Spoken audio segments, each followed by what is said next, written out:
along those lines, anything, if you just, you know. And then, do you have any time constraints? Because it's set for 3 to 5, so it'd be nice to know, like, are people going to be here the whole time, so how much we can fit in? And then, do we need any ground rules about communication that we just want to go over? And then, what other agenda items? Okay, does that sound good? Sounds great. Okay, so I can start off, or somebody else if they feel bold. So I'm Ann Sue, and sadly Lisa George cannot be with us, and well, it sounds like everybody here knows. Yeah. But I am an adjunct here, and I went through the diversity faculty program years ago, and then hadn't been back teaching. I taught in criminal justice, constitutional law, also a lawyer, trying to get away from practicing and just teaching full time.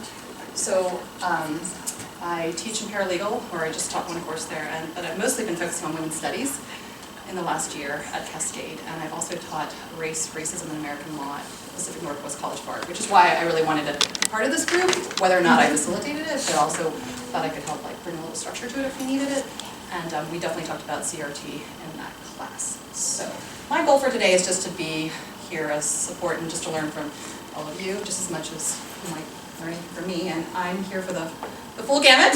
And in terms of ground rules, I would just say speak from your own experience, you know, try to assume the best, you know, or not make any assumptions, you know, good intentions, and everything's, I guess we can't be confidential because, but, you know, we'll try to respect the closed nature of anything. So that's what I would start off with. And I would love to the rest of you. Popcorn style, just volunteer. Okay. I'm Sammy Sampson. I teach here in the art department, and my goal for today is always like to learn some more and get my head around it, but also I would love it if after today we felt like we were gelling more as a group, and like because we're just brand new and getting started, so that we kind of had some direction. Okay. So maybe you're talking about what the group is? Okay. Do you want anything else here? I don't have any time constraints, and I'll try to be good. Oh, and I didn't mean to say you must do this, but if there's anything that you felt you needed to add. I'll try to be good. Okay. So it sounds like you would like to learn, and then you want to kind of, what is this group? Can you talk about that? Okay. I'm Laura. I am the ESOL Faculty Department Chair at Southeast, and I went through Amara Perez's CRT workshop in December, and I'm really interested in CRT, and I'm working in a doctoral program, and I'm hoping to do a dissertation on how community college leaders can promote cultural competency among faculty. So CRT is very interesting to me, and I was also on the strategic planning committee, so thank you. yes. As to promote the competency of faculty? Yeah. Are you going to NCORE? I want to go. I want to go to NCORE. I can't this year. I need to go. Start. Yeah, and ground rules. I'm here for the whole time. Ground rules. I'll try to follow those two that you mentioned. I think we'll be okay. I'm Ricky. Tell me if I spell people's names wrong. It is that way. Okay. Social sciences. I'm only here for about another 20 minutes. Okay. So we'll just let you excuse yourself. So if there's anything, if people don't mind, for instance, like if there's something that you really want to make sure we address them. I would, when it comes to CRT, I would love to learn more and have more examples of interest convergence. Okay. That tenet in it. I think it's fascinating. Okay, so. Okay. Sounds like a good topic, a study topic for future. Anything else you need to add? Okay. Michelle, teacher at, is it CH? Did I get that right? And, Pennsylvania. Yes. Oh my gosh. Anyway, sorry. The bells are going off, sorry. have this sometimes, Sorry. She interviewed me, so I'm just like, okay. I didn't get the job, so that's why. No, Laura's amazing. She's one of my favorite people who got the job. And she's totally better than me in terms of her experience. So, sorry. I just don't want you to feel, no. school together. You don't understand, we went to boarding, I know this is like, she's one of my best friends, and I'm really So happy, cute. so I'm sorry. I don't mean to, like, I'm being totally sincere, I think she's fantastic. I love that. You said you vote for me. Did not mean to put you on the spot. That was right. I know, right? Wow. However, today, I guess I'm really new to this topic. I feel really new to this topic. I've heard the words more than I've really seen a lot of content, and I'm leading a fair amount of meetings, and so I'd like to just understand more. Ideally, I'd like to learn more about how to incorporate that into the work I do within the institution, but that might not be today's focus, and I'm totally fine just learning anything. I guess, so that's why I'm landing right now. Time, I'm probably gonna have to leave around 4, and ground rules, the ones that we have seem to be good, so. Okay, so you have 45 minutes. So in terms of prioritizing, so it sounds like everybody would like to, learn more, and we've got a specific topic that Ricky brought up. And then just in terms of like, how do we promote this? So just pedagogically, like institutionally, and then just more content, and solidifying the group. So it seems like this can be the final discussion, like what's the group gonna do, but 20 minutes, do you want us, did you have a question you wanted to pose, or did you just? Well, it doesn't have to be, you don't have to center it. It's okay Okay. if I miss it. So what I'd like, I want to make sure that at the end of this, we have everybody's emails and phone numbers, so I can put together a master list, or anybody you think would be helpful and who we should think about adding to the list. Like, do we have a Yahoo or? I wonder if there's a list that. So let's create a Google There's a group. list that I have And then we somewhere could do from a Google. Lisa Yeah. that maybe if you email me, I Okay. could share with you. So I'll figure out the logistics, we'll do that at the end. So what I'm thinking, first of all, I'm wondering, did everybody get just kind of the links that I sent and such? If you want a little intro, I could do this. It's not my slides, but I think I could work off them pretty well just to give a little bit of intro. So if you know nothing else, you at least get some kind of foundational knowledge. And then from there, we can talk about some resources and then the group. Does that sound good? And how we want to structure future meetings? Do you want me to run the PowerPoint? No, I think I can, okay. And forgive me, I reviewed this like when I sent out the email originally, but, It's okay. so this is from, we'll see we'll test my knowledge. I've been taught this in about a year, so. Okay, so Adrian Dixon apparently put this together, but it looked pretty good. So here's the background. I did, in law school was 20 years ago for me, and I did read Derek Bell, and I actually took a class called Racism in American Law, and so I think I was probably at that front end 20 years ago where this discussion was happening. I don't think this has been around super long, it's definitely like post-civil rights period, but it's basically, the way that I look at CRT on here is, it's part of the intersectionality. Does that term mean anything? Everybody here knows what that term is? Sorry, but am I treating you too much like my students? I just came out from my women's studies class. So intersectionality and looking at social construction of knowledge. So I think critical race theory is a way specifically to deal with race issues, but also has many connections with obviously the other oppressed groups, and challenging narratives and how knowledge is created, whose stories are being told. So legal scholarship of these original people.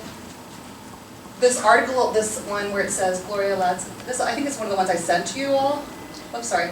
Yeah, it's not actually a PowerPoint, it's a PDF. Actually, I think I sent one that's one of the articles, but it's not this one. But all these things are online, and then we can get them from our academic database. But She's also got some, you could watch her speak on YouTube, oh, cool. whatever you call that. Yeah, I was figuring after we just, go through a little bit of just kind of the structure of it, then we can, definitely every group, if we want to do this, like put together a resource list, the bibliography, we start building this, and then anybody who's good at tech, we can put it on, a web thing somewhere on PCC's site. Do we have a link? Like, let's create a CRT, Actually, my suggestion would be, because there's already sort of some stuff, would be to talk to the librarians about seeing if we can connect it with something like the faculty library page. Like a Oh, is there, subject page. it's like a closed page just for faculty? No, it's open, No, it's anybody can get to it, but it's specifically for faculty, and I think most students don't look at it. Right. That's a great point. Yeah, because actually, the faculty, not faculty, but librarians, they will, The subject there. totally, what am I trying to think, like, They will I find cultivate, stuff. but when you say they, museum when they curate. They curate, yes, they do. And they find stuff that you never found. Right, so. And if you want something, they know where to get it. Yeah, it's just a subject page. So, yeah, I'm gonna just write the idea to curate, And info. just so you know, one of the things for this group, what we were trying to talk about was looking at our syllabi and looking at, our class lesson plans through the lens of CRT. And so that's where we were struggling. Well, I think, that's, which I understand because, I mean, Ricky and I both teach like this particular area, right? It sounds like none of you, that's not your core subject matter. And so I'm excited that you want to be part of this. I was thinking that, you probably already integrate in your syllabus. Do you mind me asking? I know in my syllabus I already have a lot of things. Since you have a lot of time, do you want to share some of your ideas? I'm sorry, I was talking this. Oh, no worries, I don't want to put you on the spot, but she was just saying that they're looking at how to change their syllabi Yeah. through the lens of CRT, like what would they incorporate? Right. And So when Sandy and Lisa and Christine and I first met, that was our idea, was just sort of to keep the momentum going from Amara Perez's class, and start looking at syllabi. And we were envisioning this sort of as a workshop where people would bring syllabi and lesson plans and we'd sort of look at it. But, things happen, so, yeah. That's where we were interested. well, if we have time, we could put up one of your syllabi up, actually, Yeah. or put one of ours up and Mhm. walk through it. I don't know, do you feel like you have things on your syllabi that actually address that you want to share with your time to share? Yes, definitely with my humanities class, which is race and racism, it's grounded in CRT. It has to be, but some of the drawback is having to teach theory. Teach students about theory in order to use it. I just taught that today, which is perfect that this thing is, and I did it through showing shapes, and I could actually do it as part of, I could do a little mini teach if you need to show you what I did, but in terms of syllabi, the part of what I do is also like ground rules. I think part of something you could have is communication ground rules in your syllabus. Yeah. It's like, and because I haven't taken classes at PCC, but I imagine a lot of classes don't even talk about how do you communicate in this classroom. So how do you communicate respectfully? Which is important no matter what, but certainly when people don't feel safe, right? And so you could have those guidelines referenced in your syllabi and then posted. That's something I definitely do. I don't do guidelines. Oh, you don't? No, and I don't feel responsible for creating safety either, though. It's a whole nother. So I think, it's instructor led, but I'm just saying that's something that I do, especially because in my class, it's really intense discussions in women's studies, and it's, and it's so broad, we touch so many things that what people feel it's appropriate to share is sometimes challenging. It's challenging as an instructor to validate that someone wants to have something to share, but that it's still related to the topic. And so just handling all that information carefully, and in terms of what are the boundaries of safety for a teacher versus student, you know what I mean? And what's the expectation of self-monitoring and stuff like that. I think just understanding those rules, whether or not, so I try to go over those things a lot because it helps kind of give a little more predictability to what is expected. And so are you saying that, were you talking? Sorry. No, you said, you go and then I'll go. Are you saying that ground rules is a way to embed CRT? Is that what I'm hearing? Or That's what, for me, I think that's what I was saying, Uh-huh. Because it sounds like you were asking for, what would you put in your class? Right. Would you maybe write into your syllabus to make it? And so that sort of leads me to a question. In ESOL, our books are not chosen for CRT. They're chosen to, teach English. So the other day I'm in front of the class reading about, teaching them how to make a paragraph with a, topic sentence, a concluding sentence. And I'm reading from this example paragraph that really was not terribly sensitive to different cultures. When I started reading it before I realized it, and it wasn't horrible, it was just about how Americans must have eye contact, direct eye contact at all times. And my students are primarily Asian, and so, they started looking at me like, this is scary. And I said, okay guys, after I read the paragraph, here's the topic sentence, here's the concluding sentence, but this paragraph, we don't have to worry about this, okay? Because more and more Americans are becoming more culturally sensitive and realize that eye contact is tied to culture, and it's also tied to your personality type. So I felt like having that kind of discussion was important, whereas before, I might have just said, oh, well, this is the way it is. Americans like eye contact, you know? So I guess that's what I was asking, is if you ever come across things in textbooks that, you know, maybe I'm the only one that doesn't, you know, always read carefully before I get in front of the class, but occasionally this happens, all right? So I was just wondering how, if you ever have that come up in your materials, and then you have to sort of juggle it with your students, and, you know. Does that make sense? Yeah, it totally makes sense. Sounds like how you handled it was fantastic. You acknowledged them, and then you suggested that there's different ways of approaching things. And so I think, I mean, in women's studies, like, that's all we're talking about, so like the texts that I choose. But even within the text, like, perspectives are can still stereotype, even though they are actually trying to not be oppressive. I think, it's really challenging. And I think, I know, at least in my class, but I also teach, law and the paralegal, which is fantastically different, like really interesting as a teacher, because that's so content-based and not about discussion and much more lecture format. Yeah. And so I was hyper aware of just, were things coming up that were, I don't know, that textbook was somewhat neutral, but I almost didn't want to probe everything because I knew I wasn't going to have time to cover all the content. But yeah, I think you have to, sometimes, I think a big part of this is like, is it the right time to address this? Like, if you're feeling the classroom and noticing that people are uncomfortable, then just, thanks, You have Vicki. to. You need to just, I think, or not need, but that's effective. Yeah, so in class Tuesday night, we were reading or discussing a philosophical example that I've always just sort of taught as neutral, but because of other things that were going on, we, in the content of the makeup of the class, I said, would it make a difference if we threw race in? And then we talked about different parties in the example, if they were, which dynamics would happen where. And that broke the conversation open and completely changed it, because someone, I think it was one of the students who was not white, said something like, yeah, when I picture it, I just picture all white people. And I said, that's because that's what our culture says we picture, but is it really likely it's theoretical, but in America, would they really all be white? No, probably not. Right. So then that completely shifts the whole conversation. Yeah. What class were you teaching? What was the subject? I was teaching ethics, and we were talking about the trolley problem. You don't know the trolley problem? I don't know it. I mean, I have to admit my ignorance. Yeah. There's a lot of books out about it now, but there's two papers that were, the original paper was by Philippa Foote, the follow-on paper was by Judith Jarvis Thompson. And it's the idea that,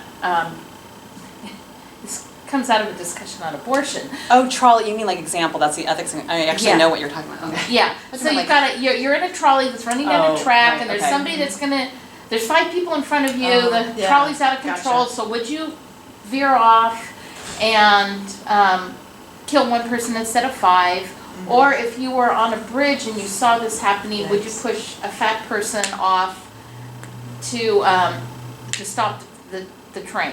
I do know that. That's so funny. I just read that, but I can't remember. I teach so many different subjects. I'm like, did I read that in the social construction book? Did I read that in my law ethics book? Seriously, like, is that the sociology generally taught in sociology or in ethics? I've always dealt with it in philosophy and ethics. I don't know where else it's taught. I don't teach those subjects. I just read that. That's fun. Okay, yeah. But anyway, it gets used in a lot of places, but it's interesting how we take this example that somebody made up, and we just talk about it as if everybody who's there are just these sort of generic people. Only, in fact, whenever we do anything, we don't have generic people, we have specific bodies.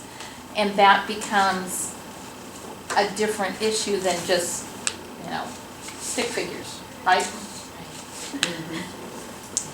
Yeah, well, I think CRT it's all about who has written the narrative that embodies our understanding of history and our current, political and social structures and how we name things. It's really, largely tied into social construction of knowledge and terminology. Is that something that you already were, talking about? I mean, I just don't know where people's base knowledge is. Well, Are you familiar with that term?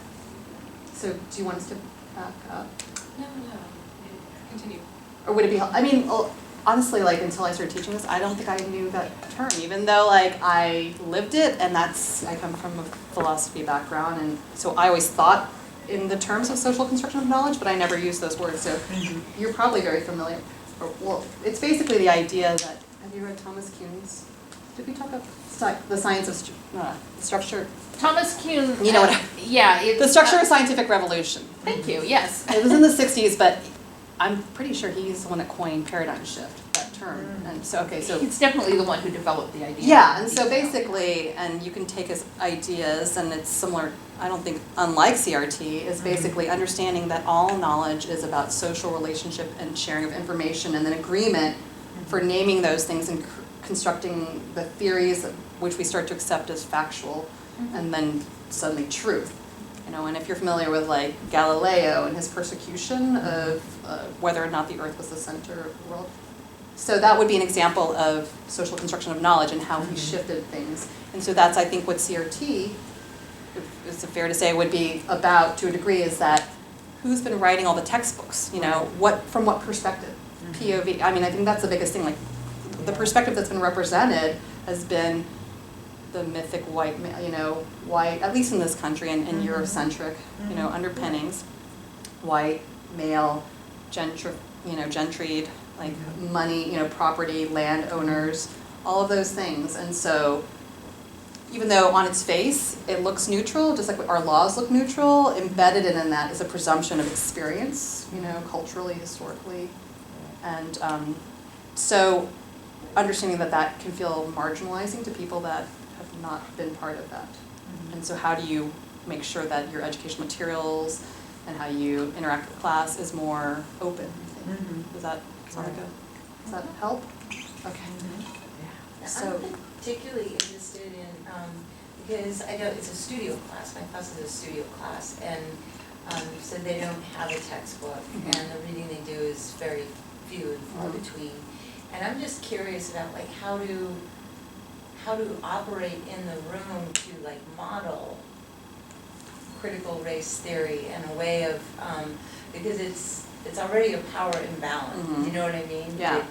Because students are coming to the room with an idea of what the teacher is, and the this and that, it's kind of getting in the way of, sometimes I feel like we're crossing each other because they can't see that I'm welcoming them to participate in a way that they're maybe not used to. So it gets confused. So they're waiting for you to do top-down knowledge when you're really trying to be more participatory and allow them to be Right.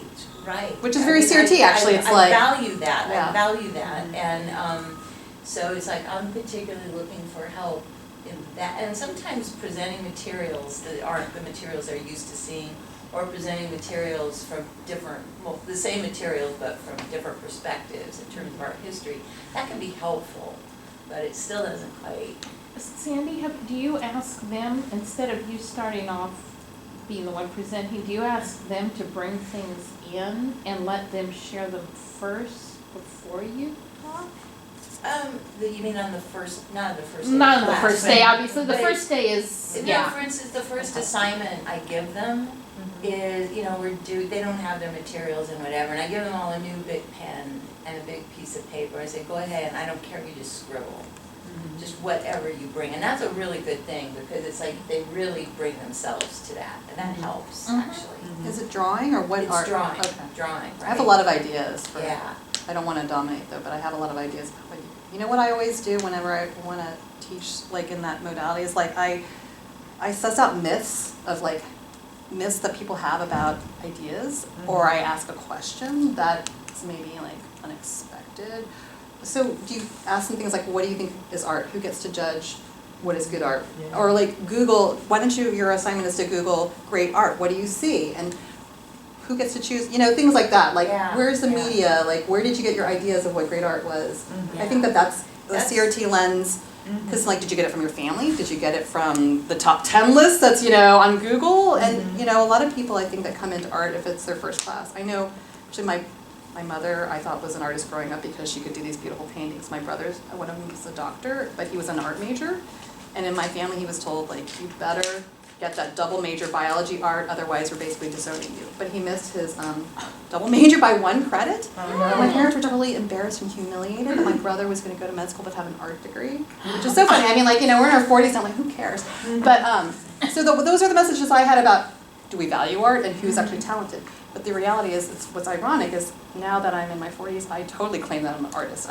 Or not claim, but I mean, I can say I'm an artist without being embarrassed, whereas I would not have been able to say that growing up because I can't do what my brother and mother can do. They can perfectly render things. They can do the illustration, but I'm much more abstract. So it's, you know, I think things like that, like maybe telling how you came to it or asking why they came to it, you know, things like that are about individual perspective and where you get your knowledge of the terms that you describe the practice, whatever it is. Does that make sense? Yeah, no, I think that's good. One thing I try to bring to them, to the room, because I have a lot of students, few of my students are really pursuing art. They're taking an easy, what they were hoping was an easy class, and turned out not to be.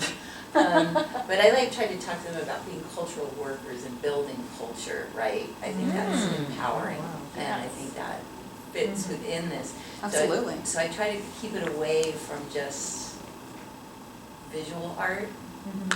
Yeah.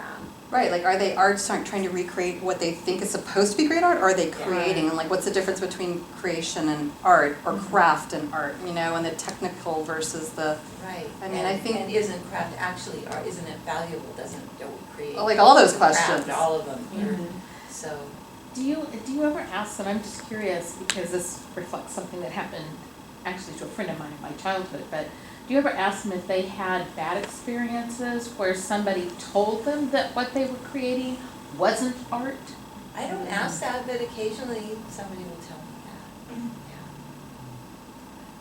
that. Or that they feel embarrassed because they don't know what art is. Because, you know, I came from a pretty poor family, and so art is always like, well, I don't know about that because we didn't go to museums and we weren't surrounded by that kind of stuff. So Yeah. I'm looking at it through a class lens, you know. Which is very CRT. I mean, I think it's all about like all the different levels of identity we have, or not levels, but aspects of identity is partially what CRT is about, is, you know, our age, our race, our gender, religion, looks, all of these things, and how they give us power and or not, and how that we're perceived or how we want to, you know, interact in the world, because that's what the intersection is. It's about all those categories of identity and how you're treated based on that, or how you actually experience the world. Can I tell you something about math that I think could help? You know, I taught today this concept of intersectionality, and I wrote on the board, does this turn around? Oh no, I drew, I'm gonna remember that. That's okay. So, I drew this to discuss social construction of knowledge, because I asked everybody, so just tell me what's the name of these things? Like, well, dash, line, square, you know. Like, well, how do you know that? You learned it in school. Well, who taught you that in what class? So you go through like, where's the knowledge coming from? And then, you know, why, and I said, is that a fact or an opinion, that that's a square? They're like, it's a fact. Well, is there anything I could say that could change your opinion on that? They're like, no. Well, I don't know, maybe, because you know, this is 3 weeks in, so they already know that knowledge is constructed. But I said, so what happens if I draw this? Is it still a circle? You know, and so we kind of go through like doing different things to this, and I said, well, what if I do this? Is it a circle or is it a letter? You know, and so we go through some, I mean, I think like in math you could, you know, a lot of times people will say like, why is math important? You know, and like kind of putting in the context of things that it's created, like there's a foundation, but it's also always being developed, and you know, some things that we presume, and I don't know, so you didn't ask for it. But I was just saying like that's, you know, changing from discipline to discipline, how you can start to introduce ideas that we take as assumptions that are truth or facts, but really are always in play. I mean, they're useful. You know, we have agreements that those are square, triangle, circle, and it's not that I want to challenge it always, but just knowing that it's something that we've agreed upon to call that. You know, that language is inherently binary and has that, you know, schism within it, like, because anytime you name something, then you're not calling it something else, right? So are you ever really getting at the precision? Closing. Yeah, Martha, I mean, if you're a philosophy, you probably know this much better than me, but, or math, you know. I was just thinking about, we spend a lot of time in my classes defining terms, talking about what they mean and where they came from and whether they have meaning or not. I was teaching philosophy of religion this morning, and it's like, do you have an idea of God? Okay, where did that idea come from? What is it? And can you talk about something that you don't have an idea of? If somebody gives you a word that doesn't have, that they just made up, what do you do with that? I like that, I've never used that, that's great. You could say blah, blah, blah, and then, like, you know, like, do you know what that means? You know, or, yeah. Yeah, or a word that came from something. My example was, so when I was growing up, the word that people use today for a company that's been in the news, Yahoo. Does anybody know where that came from, that word? It was created by Jonathan Swift in Gulliver's Travel. It's one of the sets of a group in Gulliver's Travel. But when I was growing up, my dad pronounced it Yahoo. I was gonna say it's Yahoo, right? It's Yahoo. Yeah, I remember Yahoo actually. Yeah. So you heard Yahoo too. I did. But it was like, so I would read the word as Yahoo, and then I would hear people talking about Yahoo, and it took me not a long time, but some time to put those two together and go, oh, they've changed the pronunciation of this word, and I'm guessing most of these people have no idea how it functions in the story. And it was a word that Swift made up. It wasn't a real word that somebody had, and he designates what these creatures are like and how they behave and everything. And yeah, so it was constructed, but we completely have lost the original construction. In other words, constructed in a completely different way. It's like the term fag, that's actually a twig. But, you know, it's like, I mean, where did that come? Right. Yeah, or like, Yeah. yeah, but it's, you know. In the UK, it's a cigarette, I Right, think. exactly. Yeah. I think because it probably came from like the stick, you know, like that it was a little Because it was twig. like you used a fag to light To light the a fire. Yeah, right, Yeah. and so there's a lot of interesting ways in which we use Yeah. language, and it morphs over time because it's usage, right? It's the Right. dynamism of interactive cultural, Yeah. I mean, well, I'm not a sociologist. I like learning as I go, just like, Yeah. but, are there things that, since you have a limited time, that you can help direct, so then we can talk more like shop questions, anything coming up that's, how would, do you see challenges for how it would be integrated into your math, or like, are you thinking as an instructor, or like for your students, or? I'm thinking more now about meetings within college. Oh, that's right. Than teaching. Right now I'm teaching mainly online, which is a whole other layer of Right. complexity for this conversation. Yeah. But I'm nowhere near trying to integrate anything there. Meetings, you know, are meetings that you do, are they usually facilitated by the leader, like the head of the group? Sometimes I'm the leader, sometimes others are. So it's already very kind of flat that way, because I was thinking like a very traditional model, like, okay, if I'm the chair, then I'm always the facilitator versus, you know, open facilitation and that it's always passed around. So if you already do that, that sounds like, We or have it for some of our meetings. Yeah, but you know, sometimes I'm a chair too, and so faculty just, you know, they want you just to lead it, you know, but I do break them up into groups. I go, talk amongst yourselves, you're gonna be talking about textbooks, and you can share out. But yeah, sometimes faculty just want you to be the leader.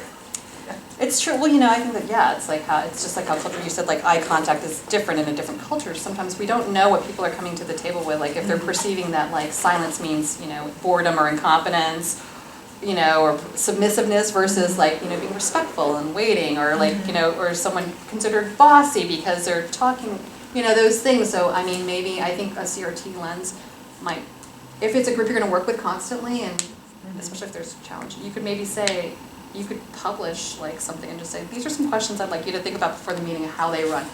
You know, what are your expectations? Are you used to the leader doing that? Maybe like, what do you think a leader does, a good facilitator does? Could be a question, you know? Well, we, in the union executive committee, we just introduced like sort of a, I don't know what you call it, sort of a check sheet, like somebody will be, it reminds me, I did Toastmasters once, I wasn't very good at it, but there would be the grammarian, right? You count how many times you said and I was the champ. I was like anybody, undefeated. But it's like kind of this, like, did everyone talk, was it this, Yeah. was it, you know, like going through sort of a CRT checklist to like, to report out, to say, how are we doing, you know, or is everybody having a voice here? You know, another thing that you might, and I got this from Elizabeth Davidson, is the idea of who isn't in the room. And even if everybody in your SAC is there, who is not represented by the people who are in the SAC. So That's great. you know, What perspective's not being presented? yeah. Sorry, I'm just remembering something. Have y'all seen the equity cards? Yeah, those, yeah. So that's one thing that I thought that it could be helpful to use, but I don't really know like when or how or.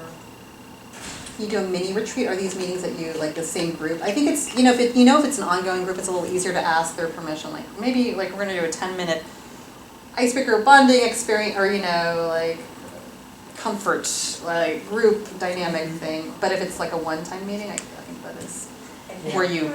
If it's a one-time meeting, you usually just. You have to just come with it, right? Whoever's the leader is just gonna run it probably. And maybe I think if it's a one-time meeting, then you can just say like, these are things that I've learned that help me try to incorporate views. Is there anything that you, like when I said like, is there something that helps you that I'm not thinking of?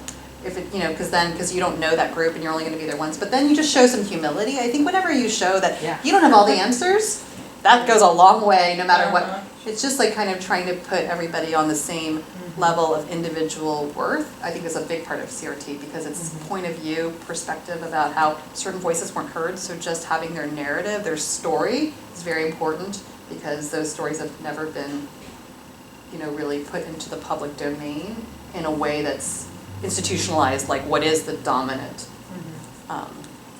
language and structure. Does that make sense? What I like to do also in my classes, I survey people. Like I will either poll them like openly, or I will write something like, list what would be helpful to you. Like, some questions of like that you're wondering if it's a group you're gonna be part of all the time, and then you could say, and I'll take these and I'll collate them, and then maybe I'll, present like, so I heard 30% of you, whatever. Like, I don't know, maybe I'm kind of into data of a group, and I would say something like, so 10 people out of 12 really wanted, we always have food, because we're more comfortable when there's food, Most of you said you don't want, things like that, and then you can say, so this is how I'm going to approach this, but it's an ongoing process. And that works really well in class too, because I'll just give out little index cards and I'll say, what's been working well, what do you want me to do? And then students feel like they have a voice, and of course they do, because I take it under consideration and I, address their questions that they're still confused by. You had a question about equity cards. We got equity cards when we went to the social justice workshop in November 18th and 19th with Dr. Kathy O'Bear and Dr. Jamie Washington, and they're coming back in May 5th and 6th. Oh, good. Me too. Get your equity cards then. Yeah, they're great. Yeah. So that's something you could do in meetings, right? Yeah, maybe. So I know that some are doing it already in administration when they, I don't know, when they make a decision. I'm not sure they pull out the cards and they use them in some way, and I'm just not really clear in what way and what would make sense to use them for the work that I do. I'm not really sure, because I wasn't there for the training. I just kind of looked at the cards and. Yeah. So if you have a decision, so for example in ESOL, we have fee waivers for students who are on the Oregon Health Plan or who get SNAP and they get a non-credit class free. And if we ever decide to change that or limit it, you would want to go through using the equity cards. Just saying, if a student had a disability, how would this affect them? If a student was from a different culture, how would this, or from a certain culture, how would that affect them? So that's how they're meant to be used, is just to start you thinking through different lenses to be more inclusive in your decision making. I look forward to that training. It's a good training. Everybody should go. You know, what'd be great for this group is, you know, whatever we produce and can, like, you know, share, obviously, right? Yeah, so like, questions that come up, it's like, I'm sure other people have the same exact thing, so like, oh, we've created some different guides for facilitation, these are suggested ideas for, you know, an interactive class, a class with a lab, like a science lab, you know, how are they gonna do, you know, like a social science, you know, different classes obviously have different needs, but, so. Yeah, that would be really cool. Yeah, that's what I'm looking forward to. Yeah, I think, you know, Sharing ideas. I'm always amazed, like, when I started, PCC so big, and like you intersect with different groups, you're like, oh, you guys are doing that too? Like, I mean, just making sure that we all connect, like, sometimes we don't know, like, we're doing the same or similar work and finding each other, you know? Michelle, Yeah.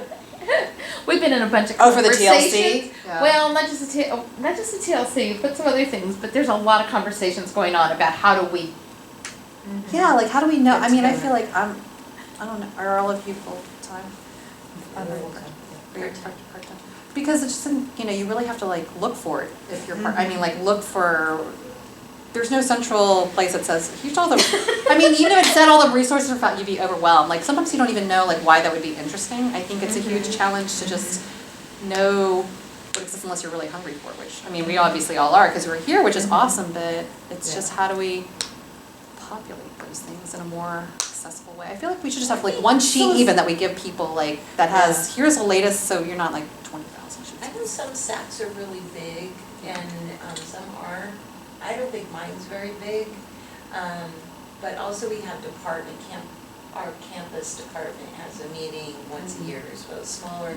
And my chair and Christine up at Sylvania, I know she really encourages people to if you do this social justice training or you go somewhere, like to bring that and tell people about it at your SAC meetings or Sylvania? your department meetings. I'm at Cascade. So I thought you said Cascade. So who's your, is it Nancy Wessel, same as me, or no? it's, no, No. Dan Winger is the Dan dean. Winger, but my department is the art department, Right. so it's Sam Morgan. Oh, for faculty, department chair? Yeah, and then, but it's up at Sylvania, Christine, who's part of our group, whoever who's come late, she's the chair there, and she's like really supportive. So I mean, a lot of times that can help. It's just like in those places where everybody's at. Right, and especially the SAC is so hierarchical that it's really nice when, you know, the part-timer can present, or, you know, somebody who isn't one of the SAC leaders can present. Yeah, we try to Depends do on which that. SAC you're in. Well, Some we of try them to aren't. do it too. My SAC is so It small, matters. I'm the part-timer and I'm actually writing the SAC report, I mean, the assessment, because nobody wants to do it. Oh. It's like 5 people that actually show. Yeah. Women's Well, studies were so tiny. Yeah. The SAC I co-chair has no one who's full-time in any of the areas. Oh. Yeah. So we have No some- one. We have some Really? full-time faculty who teach a class, but there's nobody who's full-time. For philosophy? No, not for Oh. philosophy. Philosophy only has 3 full-timers, and so the part-timers, full-timers, we have one who's the chair, but the part-timers do all the work. Right. Well, actually, the art SAC chair used to be a part-timer, and he wrote 2 of our program reviews before he got a full-time position. So, yeah, I mean, literally, part-timers wrote it. But I co-chair the Integrated Studies SAC, which covers 5 and hopefully soon 6 small areas. I wonder what that was, because I really wanted to be part of it, but is it like We had a class though? We had talked about absorbing women's studies, but they said they didn't want to be. Okay, well, because like Ricky, I want to teach some race stuff and humanities and. Humanities is in Integrated The humanities Studies. never even, half the time they don't even have the courses. Like every term I look and who's teaching, I mean, It- 3 different campuses don't have even a humanities course at any given time. It seems like. Well, part of the issue I discovered was that we didn't have instructor qualifications for some of the things, but because there wasn't a very functional SAC for a long time. So once we got up and we sort of reinvented, and so the instructor qualifications are up now, so deans know who to hire. So I think the race and racism has been taught everywhere except maybe Southeast now. I know it's taught here, I know it's been taught at Sylvania. I think it's not, because I'm talking to Kathy Castro about teaching. I'm like, can I cover? Well, So it doesn't exist there, I don't. it has never been think. taught there, but I Right. think, So I talked to her about could I. and if you need me Populate to, that. I will put in with Cassidy, because she and I are Because she's on the women's studies too, and she's the Right, director. but we worked together on the China project. Somebody, I don't even know what that is, like, Okay. so many little, but I think it's more, yeah, it's just, But anyway, I know Kathy pretty well, so if you need another voice and support, just let me know. great. Sorry, getting off topic here, but, I support that too. did you get the, were you on the email to get all the, I just sent some resources out? Okay, so, even though, do we have to, I can forward it. Yeah. And I what's have your no last idea, name? because I haven't had time to look I at don't want to email. say. Oh, I'm sorry, okay, Yeah, yeah, so right like, did we get a I mean, because it's, we don't have a, what the email, okay. I know. Good. This is a small enough group, it isn't like it's gonna be really hard to figure out who's here. I'm sorry, I haven't I'll be thought about using responsible first for getting names. everybody's- Okay, thank you so much. Everybody's information to you. I can do that. You do, okay. Yeah, Laura knows everybody. This is on there, I just wanted to let you know. You don't even have to do that now, because Laura's gonna take. I'm gonna Okay, take care of you. Right. Yeah, I think even just this, So I've got a question for the group in the last few minutes. So we do have a person in the room who might have different opinions on this topic. What is the critical race theory for inviting in someone who might not have, or might have different opinions of this?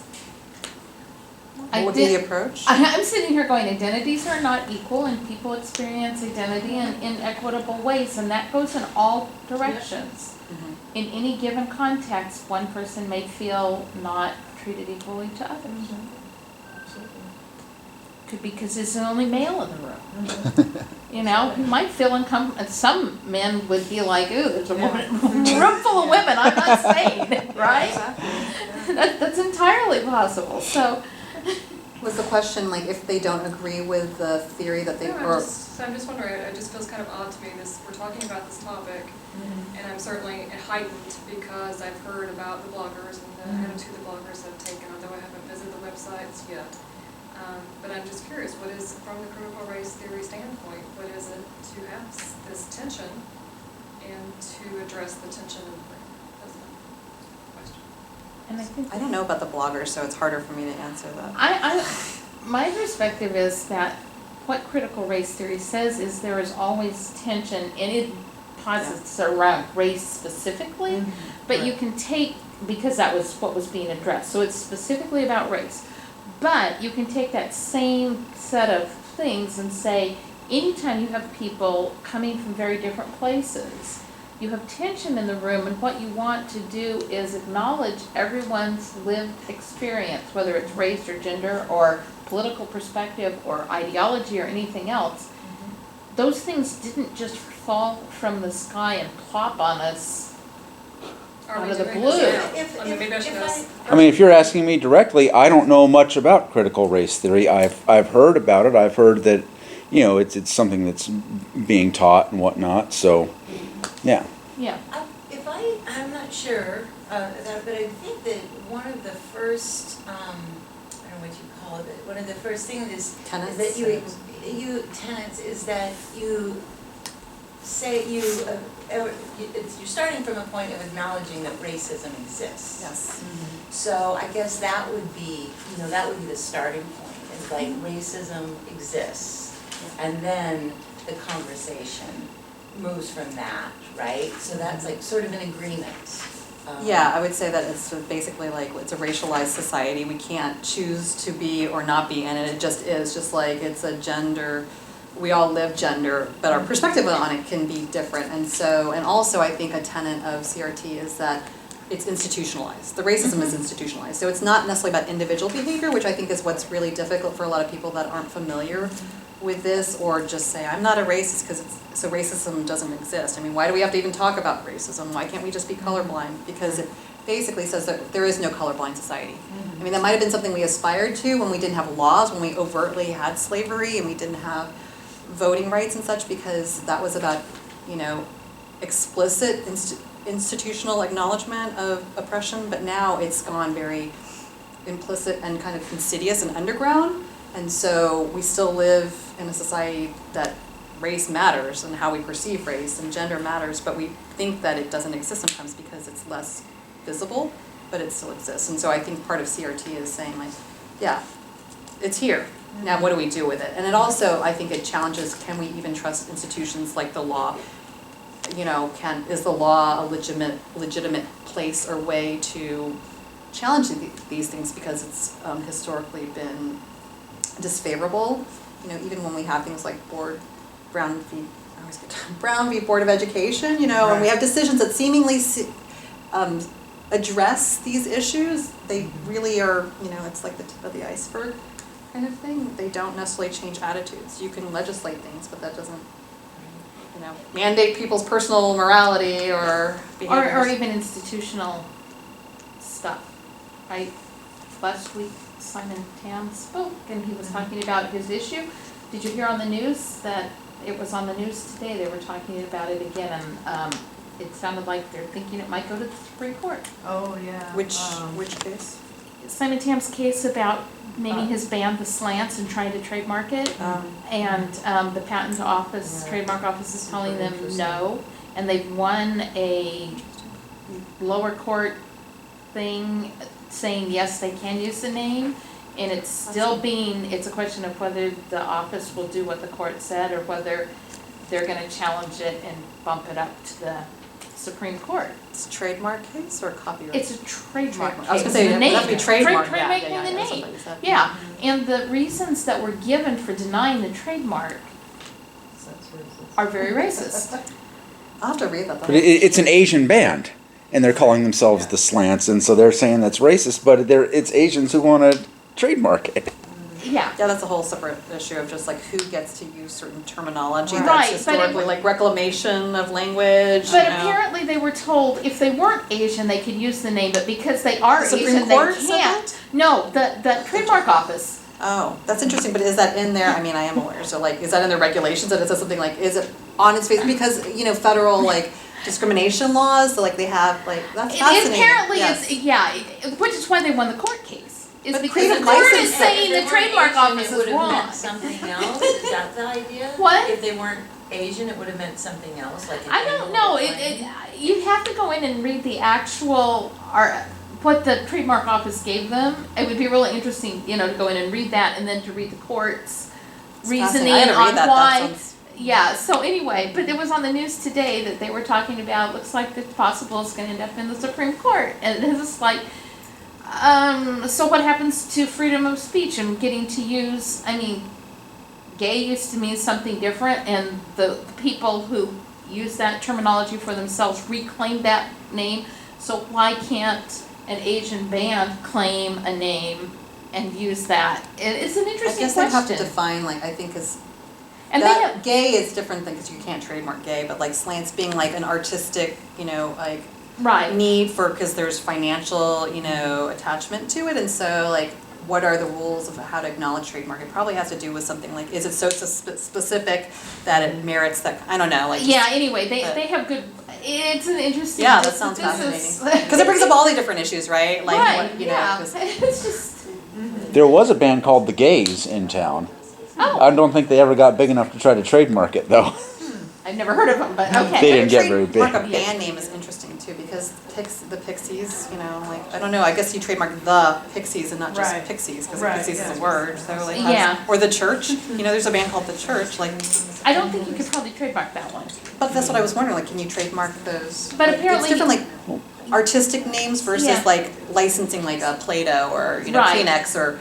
Right, Huh. yeah, but apparently Fascinating. the slants met the requirements for trademarking, except Ah. that they didn't want to give the trademark to Right. this. So they used something that was, they don't have discretion to not grant it, but they actually basically use something that's not based on like legal regulations. Yeah, Fascinating. yeah, and it's very racial. So it's like. It'll get overturned. I mean, if they don't have a legal, like, that's not. Interesting. Yeah, it's your lawyer. Oh, yeah, and I love appellate, like, just that kind of technical, because I love, you know, I'm a social justice activist, but I also like seeing how Well, you since can form those arguments based Yeah. for or against. Or, Tam is a PCC faculty member as well, so what does he teach? business, marketing. Hmm. He's a social media So expert. it's his band or he's representing? his band. Oh, Yeah. I'll have to talk to him. Yeah. This talk was Is fascinating. the Supreme Court like, oh yeah. Well, it's, I So it think was it's in the a- Ninth Circuit, that they had a Ninth Circuit decision? Uh-huh. Or like a district level? No, I think was it's, my- yeah, there's I a wonder who his Supreme Court attorney was. in there. I think I'm trying to remember, because I only heard half of this, but if I'm thinking about what I heard, I think It's a it's, CRT. I think it's gotten bumped up and the Supreme Court has to decide if they're going to take it on or Oh, not. like a And- later certiorari. And people are speculating that they will take it on That's because they're gonna exciting. wanna deal with Wow. the issues. So interesting. Yeah, well, it's always about, yeah, is it ripe for review and is this gonna, Yeah, so interesting. so, Hopefully this was somewhat helpful. Any questions we should munch on after you leave so we can get back? Continue your good work. I'll Thank send you. you. So, yeah, we'll I'll send you create the an stuff and I'll make sure she has your email.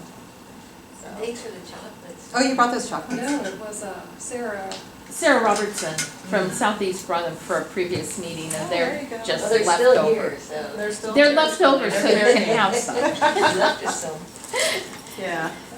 Yeah, yeah, the previous meeting, she thought we were gonna need nourishment. Oh, Oh. food and treats always helps, usually.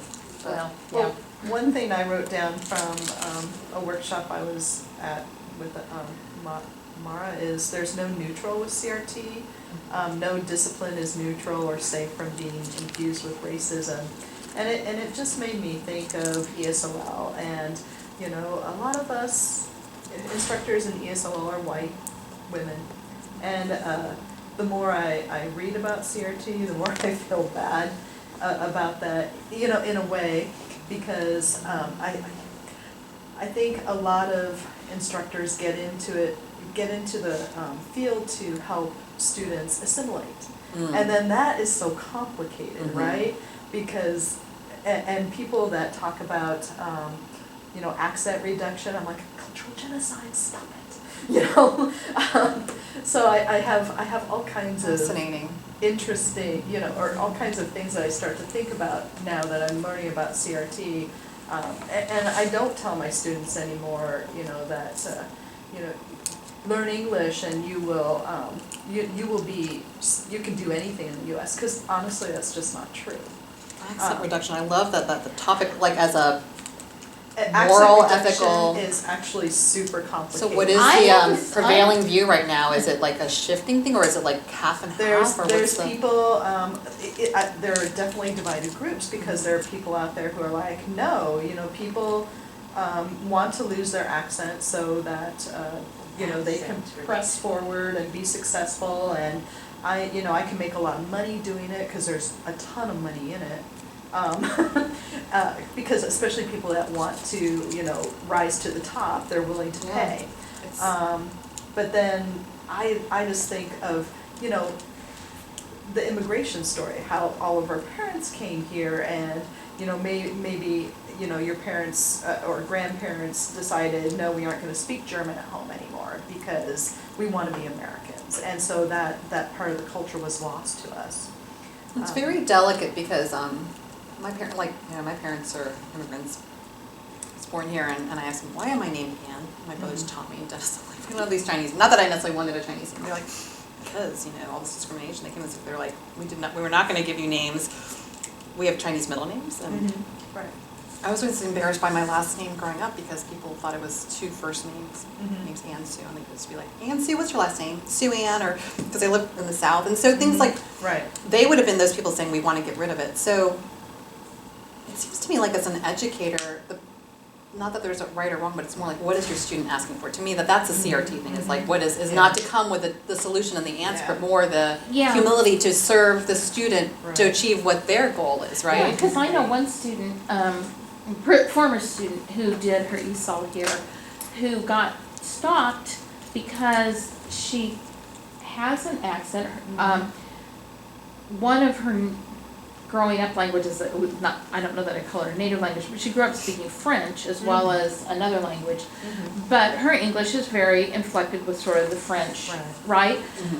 She struggled with the spoken part and ended up just quitting because she couldn't pass somebody's expectations in her speech. I can understand her just fine. Yes, it's accented, but it's not, I mean, she can communicate. She's gone on to do other things, and she's now talking about opening her own business. But she was really frustrated, and I was really frustrated because it's like, and this is a person who I knew outside of PCC, who happened to be a PCC student, but I was like, I can't help you with this. I don't know what to tell you. You know, and I just, it didn't seem fair. And please know, we help people. Oh, yeah, no, I didn't mean to. No, I think it's that's complicated though, right? Because people want to feel like they aren't being persecuted for it. And you can be a really sympathetic teacher, but you're not gonna be able to protect them from other people's prejudice. So that's the hard thing is, right? It's kind of like beauty ideals. Like you wanna raise your child and say like, it doesn't matter if you're heavier thin or if you look this way and all these things, but then you don't want your kid to be teased at school. And so, you know, like those difficulties of like, how to, I don't know. Well, yeah, we had a whole conversation in my communication class, because, you know, they do a survey, and one of the choices is, I want to erase my accent. And so some people were choosing it, and so I said, let's talk about this. You know, what does that mean to erase your accent? And would you feel differently about yourself if you didn't have an accent? And I'm teaching the top level of communication, so by and large, most of them are easy to understand because, you know, they obviously speak English as a second language, but they're at the advanced level. So, you know, I don't think we came to a definite agreement, but it was an interesting conversation. There's also a lot of prejudice for certain accents, like French is considered, or like a British accent, you know? Like, I mean, that's in my head, like, that's really like, oh, there's a regal. Yeah, but then like a Chinese accent is like, wow, you're not very, you seem like you're challenged somehow, like they don't seem very smart. You know, like a lot of perception is just like not educated. I don't know if you remember this, there was someone else that was in that workshop with Amara, who, I don't know where she was from, but she's on the faculty, but she's definitely from somewhere else, another country. No, but anyway, she was saying that we should be teaching critical race theory to people when they're coming as part of being integrated, because the race thing is so confusing for people coming into this culture, because it's like what we say is going on and what they see is going on are two completely different things. So it's like right there, that would be a huge help to, and I mean that could, wow, then people coming into the country could really help us heal and change, because they would come in learning, having tools, right? That for us, we're so, we've been swimming in the water so long, it could be profound. And depending what you come in looking like, never mind your accent, you might blend in completely and totally, or you might discover barriers that you weren't anticipating because you didn't know there would be those barriers. And I've been listening to conversations with different people, you know, in the media recently, and you can see some who are like, came in from Europe and just sort of, they were right in the mainstream culture, and others who came from other places who were shocked at the places where they ran into barriers that, you know, never experienced before. Well, because there's this myth of America as being the place where everyone has an opportunity, you know, the streets are paved with gold kind of things. That's still meritocracy. Yes, that myth of meritocracy. Yeah, it's still alive in a lot of places outside of this country, and so people come. It's alive in this country. Yeah, there are people that think that. But it's even more. But it definitely are immigrants. Yes, no, I agree. Yeah. They come here. Well, for them, it actually is that way to a degree, because like if they live in a caste system where there literally is no way, no matter what you do, there's more like overt, like overt racism. But yet still, it isn't as easy as they always imagined it would be, right? Yeah. When they come here. But I mean, to understand that that's a system doing that to you is like, because And that it's not like as a you. woman, or like it's like we internalize, right? We internalize that it's like, oh, I'm not good enough. And that, I mean, by the time you figure out that it's maybe not just you, it's the damage is done, right? That's exactly, it's the system of oppression.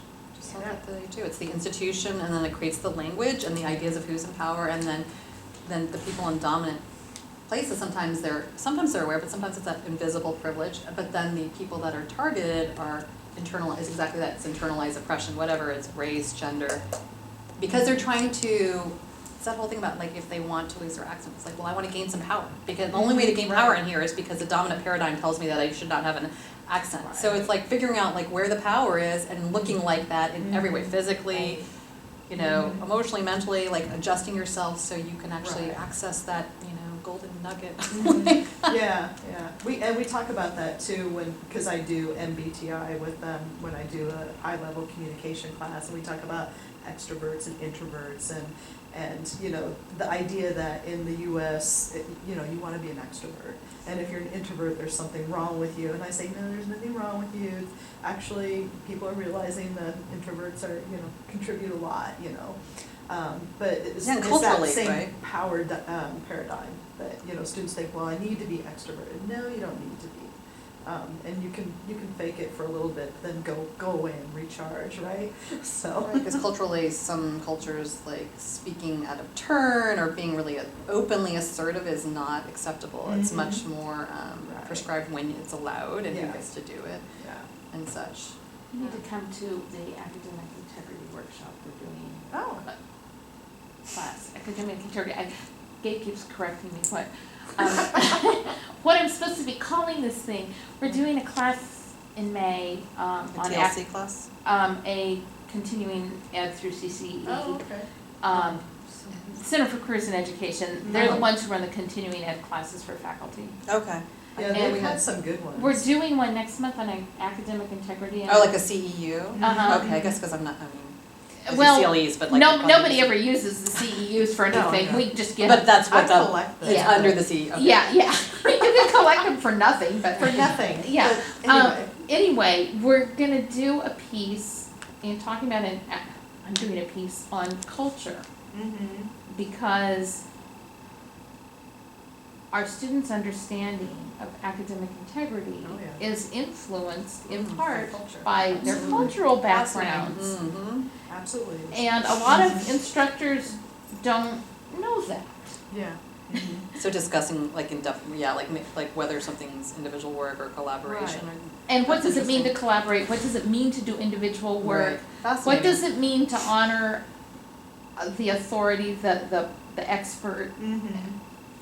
Right, because, you know, in some cultures, it's like, well, why would you change anything that is in this book? It's written by an expert. Oh, right, like the cut and paste. And I'm just going to put it in fascinating, here because I'm being respectful. Right. And I'm not used to being asked my opinion about the Right. expert's work and, you know, interpreting it or synthesizing So it.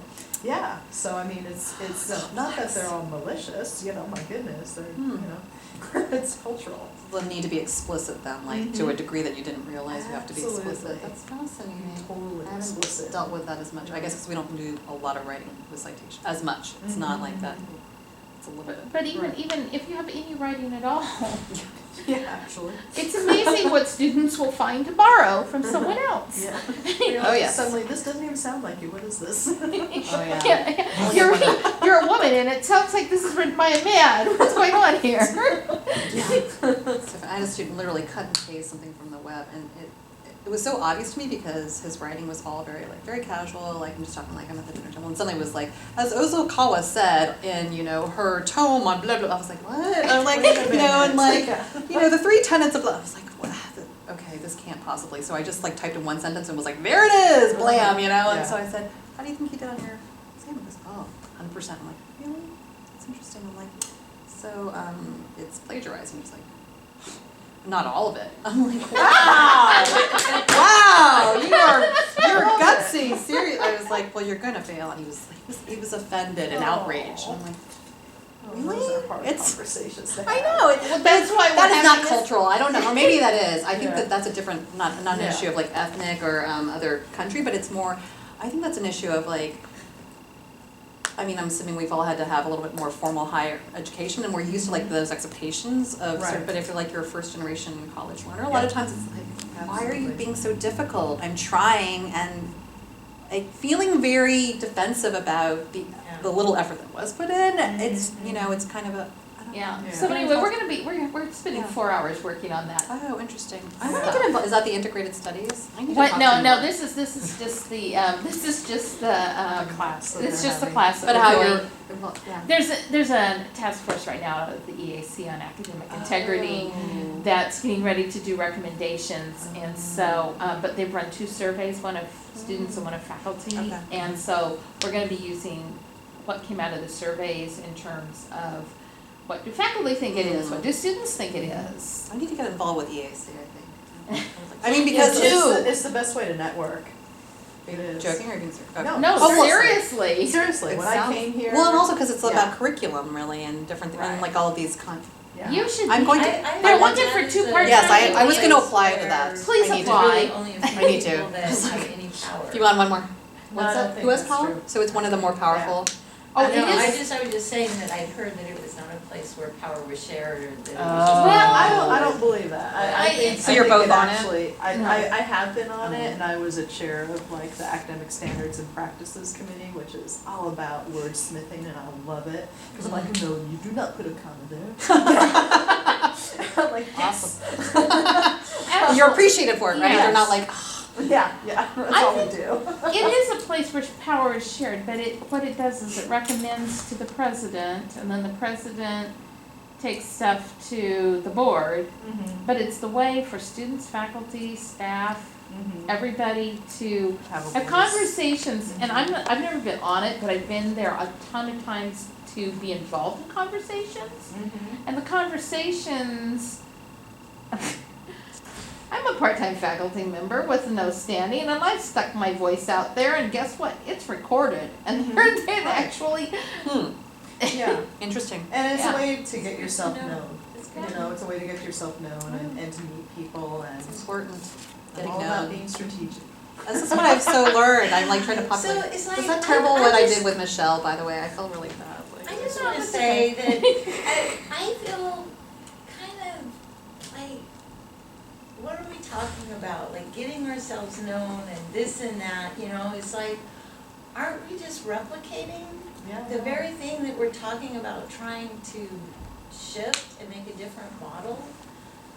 I don't think so, not if you're trying to get known so that your voice is one of those being heard. I hear what you're saying though. You're like, are we participating in an institution that's Right. already very hierarchical? Which yes, we are, but we don't have the ability to like PCC isn't. It's its own like society. It's like its own its own United States, and so we can't just be like, But- I'm not going to work at PCC and suddenly. But part of I it mean, is, I believe in participating, I'm just talking about like kind of our tone and okay. the way we strategize, like strategizing our careers. It's like, it feels to me like that's, I'm having some kind of dysphoria here. It's like, Oh. Okay, what am I Sandy, here trying to learn? Sandy. I'm gonna be honest, Talk about? strategy is one of my strengths on Strengths Finders. I can't help it. okay, and on the other hand, Sandy, I am not strategizing my career, because if I were, I've totally blown everything that I ever should have done. I don't think so. Okay, so I totally undermine my career by what I do. I'm not trying to say that it's wrong or right to strategize, I'm just talking about the language we're using. Yeah. And the, that's what I'm talking about. I think it's inherent in being in the institution is that we do fall into the language, but my perspective is the things that I'm doing, I'm hoping are pulling other people in so that there are more voices, not fewer voices, and sometimes that means putting yourself out there in order to break the barrier to let more voices come in. Do you think we could do that while also using different language? What kind of language would you like Probably. to hear? Like,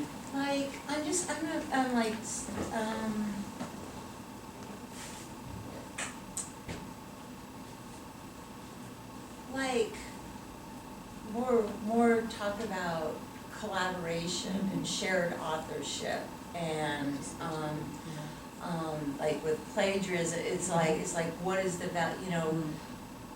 who is the expert, and, shared expertise, that Yeah. kind of language, I think, is really powerful to me, and I feel welcomed in when I'm in a place where that's the kind of language that's being used. I feel like, oh, okay, maybe I have something to offer here, because it's not about,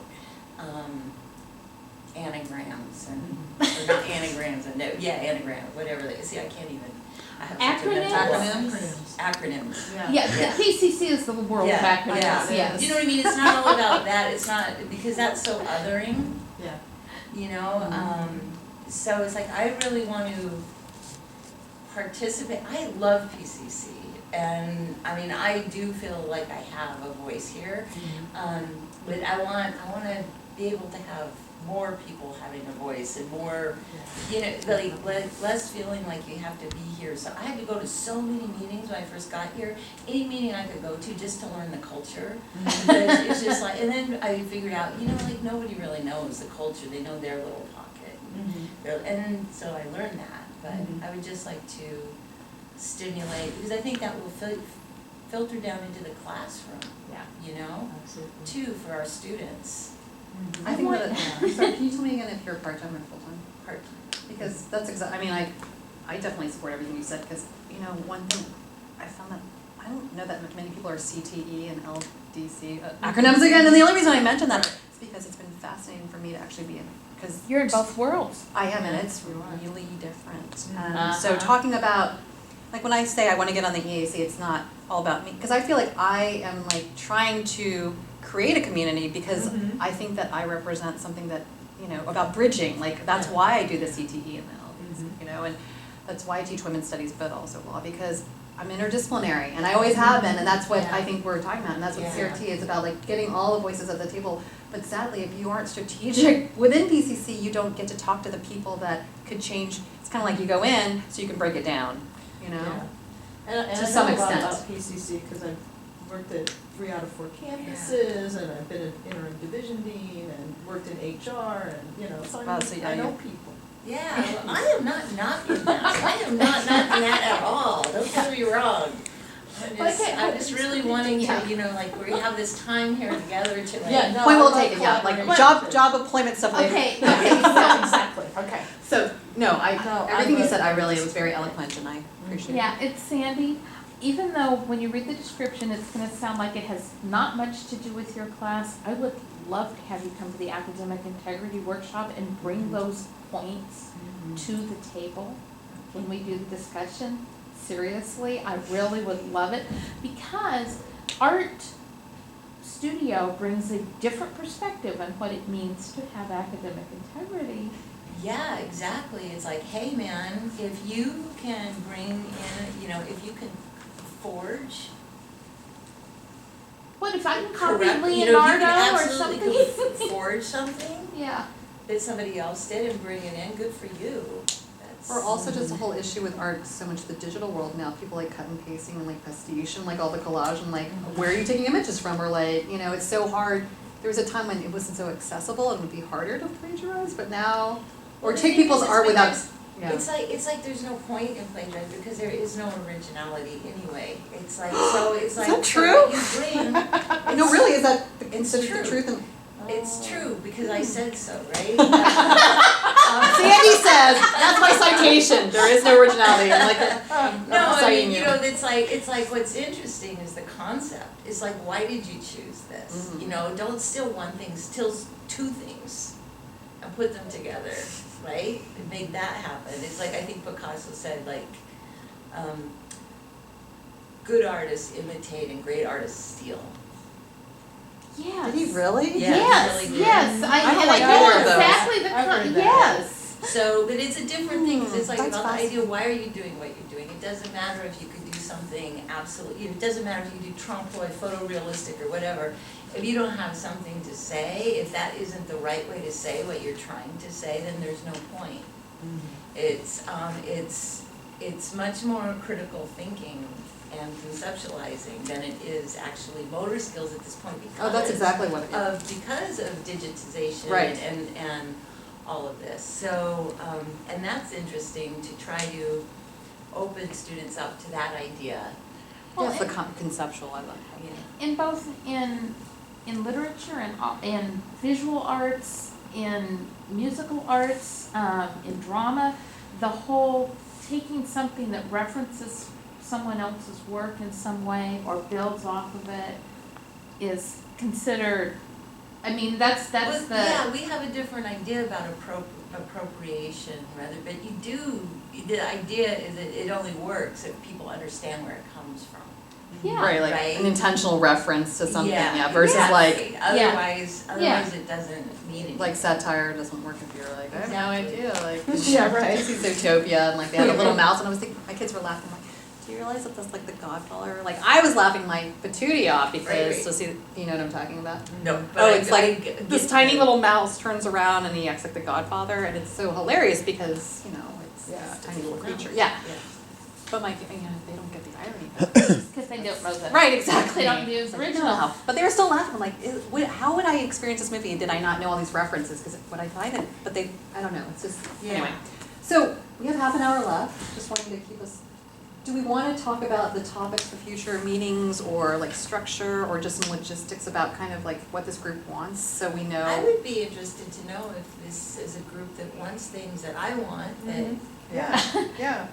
I would be interested in what this, is this a group? I guess it. Yeah. Is this a group?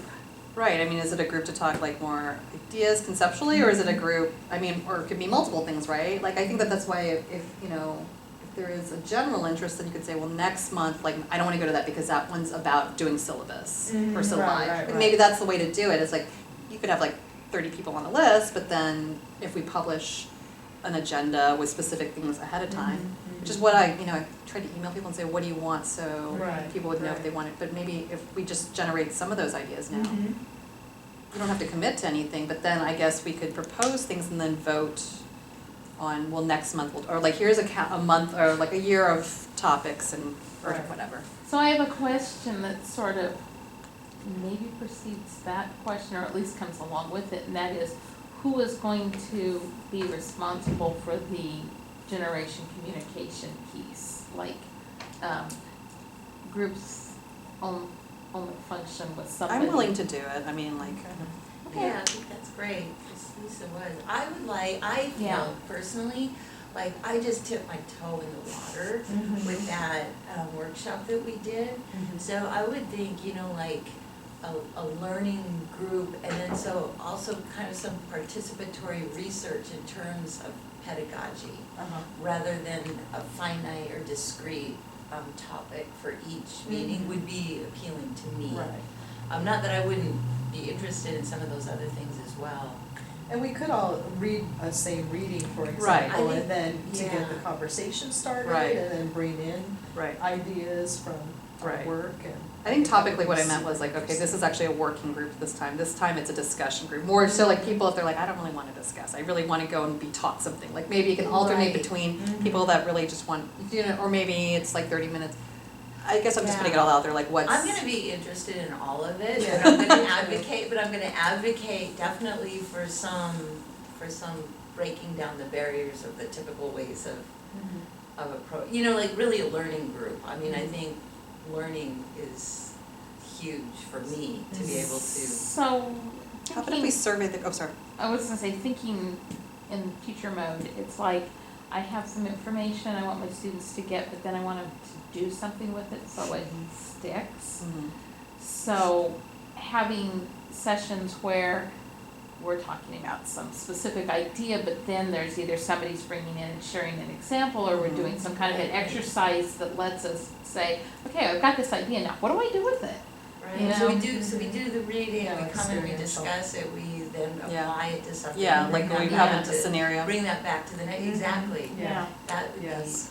great. Maybe we can pass around, I mean, I'd be happy to do like maybe the first one that's content based, and then we can agree, and then like everybody can have a chance, like, well, I'm gonna lead next time the discussion from an art perspective, and then we can all, you know what I mean, and then like it can have like a question, and, Yeah, that's good. you know, something like that. It would be really fabulous, like, also Amara gave us some resources, but like something, like where we're saying like, okay, we're gonna talk about this kind of topic, like, so that there's an overarching frame for Right. whatever it is that Right. we, or that, blah, blah. Well, if we want to all Are we like, critiquing capitalism, like when we're looking at That's our so broad. semi, or are we,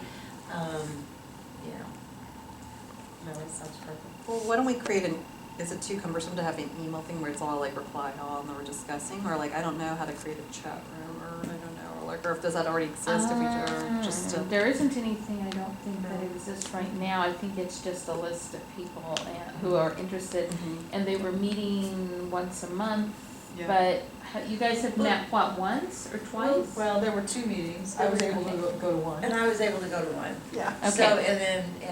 and then Christine, did she go to both of them, maybe? Maybe, I'm not Lisa was in sure. both, and then Sam, he was in, but, you know, it's this scheduling. Right, thing. yeah, Yeah. well, I think maybe presuming that not every, maybe what we should do, well, I'd be happy to, rough out some ideas, and then maybe people can respond if it's, like, that would help to have some structure, you know, and then people can say yay, nay, or, and, you know, get a proposed, like, kind of idea. I'm used to doing a lot of strategic planning and all that kind of stuff, and training, and as we all are, so, and I feel like excited about it, like,